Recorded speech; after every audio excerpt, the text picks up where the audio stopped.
자, 이번 영상은 퀸즈 왕국을 집어삼킨 마녀 모슬이에 대한 이야기입니다. 눈물의 여왕이 볼수록 어른들을 위한 동화라고 보여지는데 저만 그런 거 아니죠. 병에 걸린 공주 혜인이와 백마탄 왕자 현우 그리고 퀸즈 왕국 식구들까지. 아니나 다를까 모슬이 메이크업 보셨어요? 홍만대가 살아있을 때 나한테 준다던 비자금 어딨냐고 소리치는데 눈 화장이 거의 마녀더라고요. 일부러 메이크업도 마녀 느낌이 나도록 연출을 한 거겠죠. 한 가족과 대기업을 하루아침에 풍비박산 낼 정도로 가공할 힘을 가진 모슬이. 당연히 드라마의 해피엔딩이니까 결말은 모슬이가 망하는 것일 텐데 어떤 과정으로 흘러가게 될지가 관건인데요. 현재로서는 생각보다 예측이 어려워요. 박지은 작가가 진짜 제대로 꼬아놓은 느낌? 갑자기 홍만대가 죽었죠. 모슬이한테 제정신이 든 모습을 걸릴 줄은 알았는데 설마 바로 죽음을 선택할 줄은 생각도 안 했죠. 모슬이도 아마 예측을 못했을 거예요. 홍만대가 살아있어야 홍만대가 가진 권한이 자기에게 있기 때문에 식물인간 상태여서라도 살려둬야 하는 상황. 그런데 홍만대가 갑자기 죽었고 그때 마침 퀸즈타운으로 온 식구들이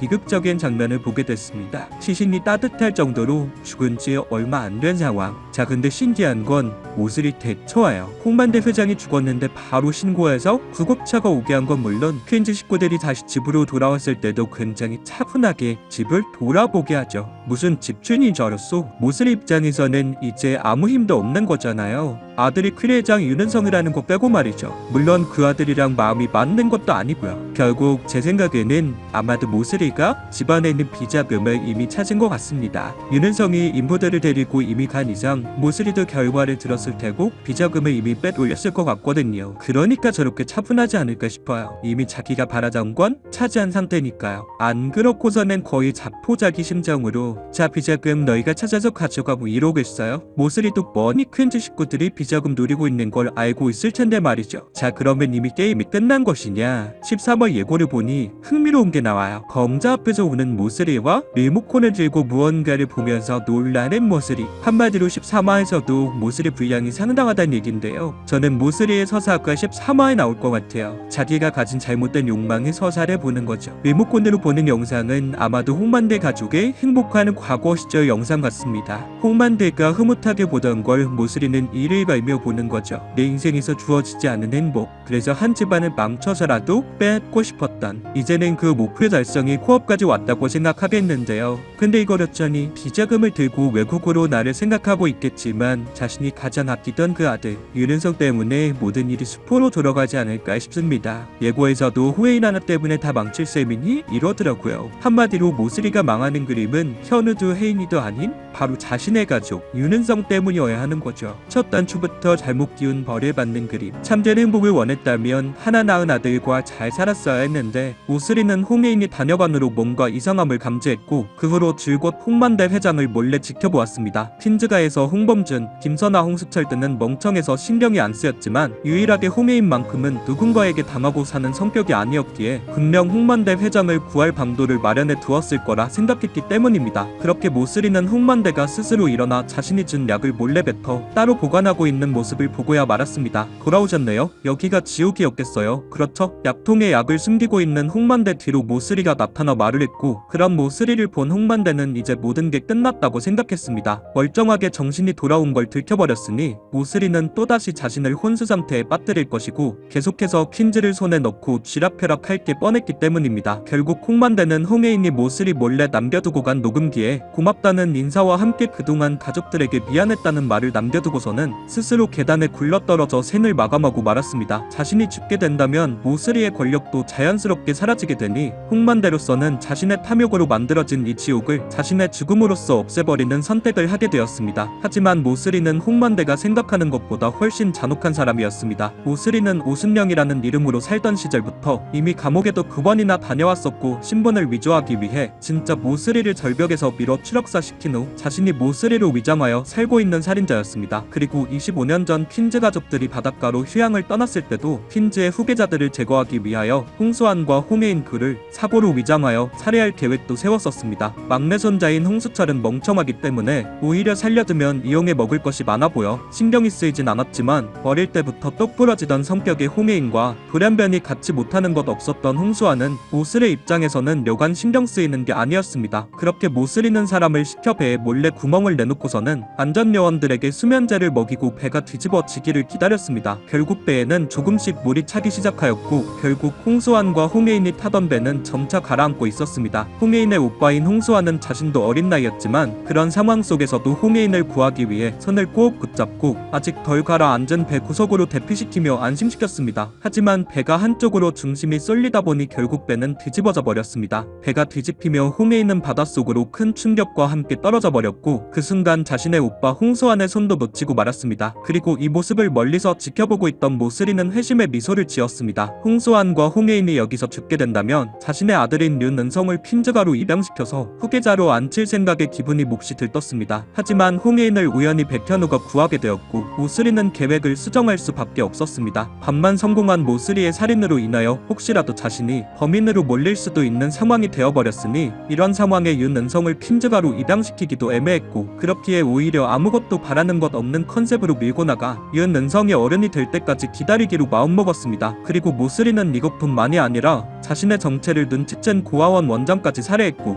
류는성의 양부모마저 음주운전 사고로 위장해 살해했습니다. 홍만대는 단순히 모슬이가 자신의 재산을 노리고 30년 동안 숨어 지낸 독한 년인 줄 알았지만 진정한 모슬이의 정체는 사이코패스 연쇄살인마였던 거죠. 그렇기에 모슬이는 홍만대가 스스로 죽을 거란 걸 이미 알고 있었습니다. 모슬이는 홍만대의 연기를 눈치챘던 그날 핀즈저택에 근무하던 수많은 도우미들을 일찍이 퇴근시켰고 그렇기에 휠체어가 계단에서 굴러떨어지는 큰 소리가 났음에도 홍만대는 몇 시간 동안 발견이 되지 못했던 것이었습니다. 사람들은 홍만대가 죽으면 모슬이가 아무런 힘도 없어지니 절대로 홍만대가 죽도록 내버려둘 리 없다고 생각했지만 이미 모슬이는 홍만대의 법정 대리인 권한으로 많은 것을 바꾸어 놓았습니다. 그렇기에 홍만대가 죽고 나서도 윤은성은 퀸즈의 회장 자리를 유지할 수 있었고 모슬이는 퀸즈 저택에서 계속 지낼 수 있는 것이었습니다. 그리고 모슬이는 비자금 또한 포기하지 않았습니다. 홍만대가 죽고 나면 퀸즈 가족들이 다시 돌아올 것이고 당연히 이 집 어딘가에 숨겨져 있을 비자금을 먼저 찾아가서 비자금을 가로챌 거라고 생각했습니다. 빨리 짐 싸서 나가라 라고 외치는 홍범자에게 모슬이는 뭔가 더 믿을 구석이 있는 것처럼 지금은 회장님의 명복을 빌어드려야 할 때가 아닌가? 그런 얘기들은 나중에 해도 충분할 것 같은데 라며 이 와중에도 모슬이는 언론을 의식하여 퀸즈가 사람들은 돈밖에 모르는 전응아로 만들어버렸고 그리고 나선 회장님이 좋아하시던 집 마지막으로 잘 돌아보시게 하세요 라고 말하며 퀸즈가 사람들이 비자금을 찾도록 유도했습니다.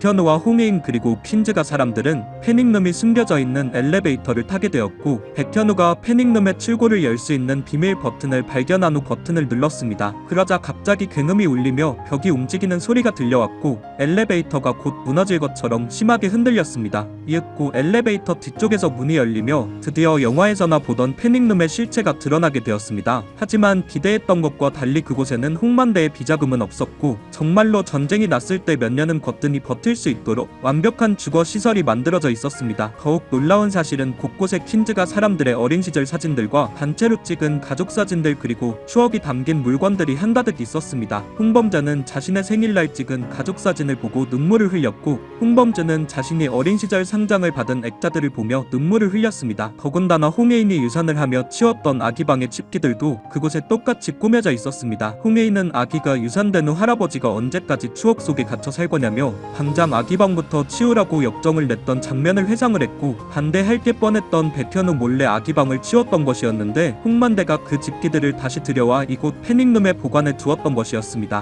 홍예인은 아기방을 보고 울음을 그칠 수 없었고 백현우도 그런 홍예인을 다독여주며 둘 사이가 멀어졌던 그 사건에 대해서 오해도 풀 수가 있었습니다. 비록 비자금은 나오질 않았지만 오히려 퀸즈 가족들과 백현우와 홍예인은 그것보다 더 값진 것들을 얻어갈 수가 있었습니다. 그렇게 홍백 커플은 백현우의 오피스텔에서 지내게 되며 신혼생활을 달달하게 보냈습니다. 홍만대의 지분 행사가 힘들어진 류는성은 결국 지분 압박을 받을 수밖에 없었고 백현우와 홍예인은 그걸 이용해서 류는성이 무리한 투자를 받도록 만들었습니다. 결국 투자 계약서에 사인을 한 류는성은 백현우에 의해서 펀드 사기 혐의로 검찰 조사를 받게 되었고 조기상환 옵션이 발동되어 류는성의 퀸즈 지분은 모조리 백현우 손으로 들어갔습니다. 알거지가 돼서 퀸즈에서 쫓겨나게 생긴 류는성은 모슬이를 찾아가 말했습니다. 어머니, 백현우를 처리해야겠어요. 사람 좀 구해봐요. 하지만 모슬이는 지금 백현우를 처리해봤자 퀸즈 주식을 다시 가져올 수 없다고 말했고 오히려 백현우의 약점인 홍예인을 납치해서 백현우를 협박해야 한다고 말했습니다. 류는성이 그럴 수는 없다고 버티자 모슬이가 말했습니다. 홍예인 하나 때문에 다 망칠래? 결국 모슬이와 류는성은 홍예인을 납치한 후 백현우를 협박해서 퀸즈 주식을 되찾기로 결심했습니다. 있었습니다. 그러나 몇 번이고 홍해인을 납치하기 위해서 시도를 해보았지만 두세 명은 거뜬히 제압하는 백현우가 항상 옆에 붙어 있었고 번번이 그 계획은 실패할 수밖에 없었습니다. 백현우는 생각했습니다. 누군가 혜인이를 노리고 있고 그럴 만한 사람은 모슬이와 윤은성밖에 없었습니다. 경찰에 신고를 해봤지만 청부업자들이 워낙 용의주도 했고 국적도 불투명했기에 증거를 포착하기도 쉽지 않았습니다. 그러나 백현우는 포기하지 않았습니다. 홍해인을 지키기 위해서는 무슨 일이든지 해야만 했습니다. 그러고는 갑자기 백현우는 자신의 형 백현태에게 전화를 걸었습니다. 그리고 지금까지 일어난 상황을 모두 설명해 주었습니다. 홍해인은 백현우가 경찰이 아닌 아주버님께 전화하는 게 의아했습니다. 홍해인이 물어보았습니다. 그런데 지금 상황에 경찰에 연락해야 하는 거 아니야? 백현우가 홍해인의 허리를 끌어당기며 말했습니다. 경찰보다 더 확실한 사람이 있지. 두고 보면 알 거야. 백현우는 자신감 있는 목소리로 말했고 살며시 웃어 보였습니다. 홍해인은 그래도 이해가지는 않았지만 백현우의 말이면 모든 이유가 있겠지라고 생각했습니다. 그리고 그 궁금증은 곧 풀릴 수밖에 없었습니다. 뉴스에서는 연쇄살인마 모슬이가 체포되었고 공범인 윤은성까지 체포되었다는 소식이 들려왔습니다. 그리고 그들의 사주를 받았던 청부업자들 수십 명들도 줄줄이 체포되었다는 소식이었습니다. 국제적으로 활동하고 있는 이들은 마치 테러 조직처럼 광범위하게 퍼져 있었고 이들이 한국에 왔다는 소식에 대한민국 경찰특공대까지 출동해서 일망타진했다는 소식이었습니다. 그리고 홍해인은 그와 관련되어 뉴스에서 브리핑하는 사람의 얼굴이 낯익다고 생각했습니다.